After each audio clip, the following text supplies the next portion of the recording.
Let's go to Parliament now. The unemployed nurses who were arrested on Monday for picketing the Health Ministry have appealed to President Akufo-Addo to intervene in the matter.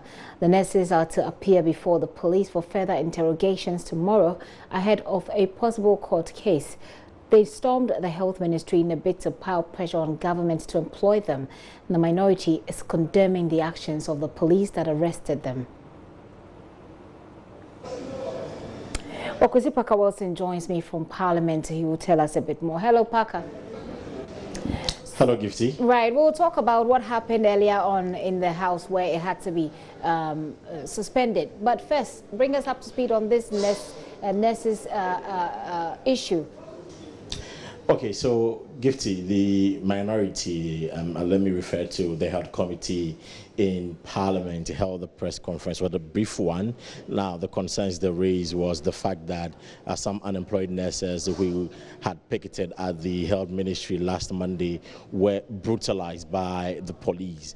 And those, according to the minority, is not the best. This is not the first time this is happening. They made reference to what happened to the law students when they were also protesting as far as the examination is concerned. So for them, they are accusing government using the state security to intimidate and harass Ghanaians who legitimately want to let their voices heard, because these nurses, according to the minority, have not been employed for quite some time now, and it is their constitutional right to demonstrate and picket at the Health Ministry for the government to do what is right. So they have condemned it, and then again they asked government to make sure that all the abundant health facilities across the country is fully operational. So as they prepare to employ these nurses and midwives, they get the facilities ready so that they can quickly work in those facilities.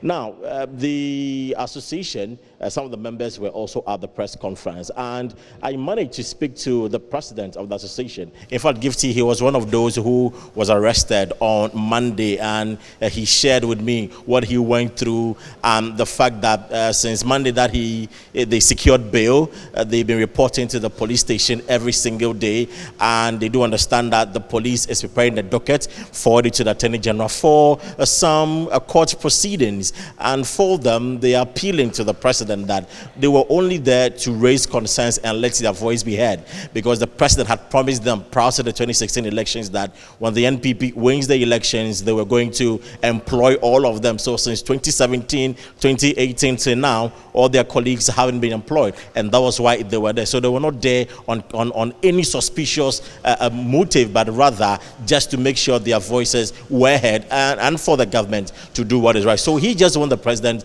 to intervene. I asked him whether he wants the president to bend the rules, because if he wants the president to intervene, then definitely he has to bend the rules. But he said that's not what he is expecting, but at least they are his children. He should have mercy on them and make sure that at least he intervenes and also get them employed as well. But a quick response from the majority side, and I'm making reference to the Deputy Health Minister, who says that all the allegations made at the press conference were untrue. Government just yesterday issued a notice that they were about recruiting some allied health professionals and nurses and midwives as well. And then again, the alleged abandoned health facilities is not true.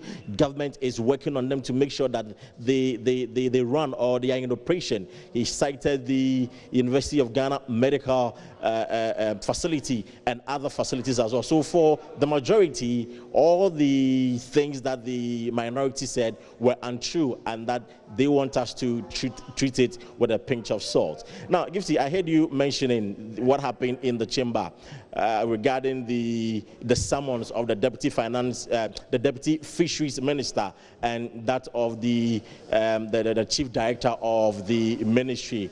Well, the officials that the speaker dispatched to the ministry reported to Parliament and indicated that the deputy fisheries minister was also not in Ghana. In fact, he's not in the jurisdiction, and he wouldn't be available to appear before the House and answer the questions that the MP were seeking for. And so the speaker issued a directive entirely to the clerk that he should make sure that henceforth all the ministers who are scheduled to appear before the House and answer questions on the floor do appear.